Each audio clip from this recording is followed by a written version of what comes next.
Welcome to the my YouTube. तो guys आज हम जा रहे हैं गाय भैंस चराने के लिए, देख सकते हैं। एंड व्यू चेक करो भाई, उधर से भी आपको मैं अभी व्यू देखूँगा तो आगे तक बने रहे। ये हैं सब। एंड भाई शाम के टाइम को आपको जाते वक्त का व्यू दिखाऊँगा, तो बने रहे तब तक। तो गाइस अभी हम आ चुके हैं तालाब पे और देख सकते हैं हमारे गाय भैंस कुछ इतनी ही, और ये हमारा तालाब है। तो अभी शाम के टाइम में घर जाऊँगा, तब का ब्लॉग बनाऊँगा, तब तक के लिए बने रहें।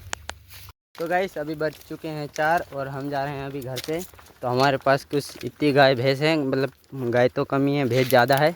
और वो रहे मेरे अंकल, जिनके साथ मेरा यूट्यूब पे एक वायरल वीडियो है, तो आप जाके चेक कर लेना, आदिवासी ब्लॉग्स करके।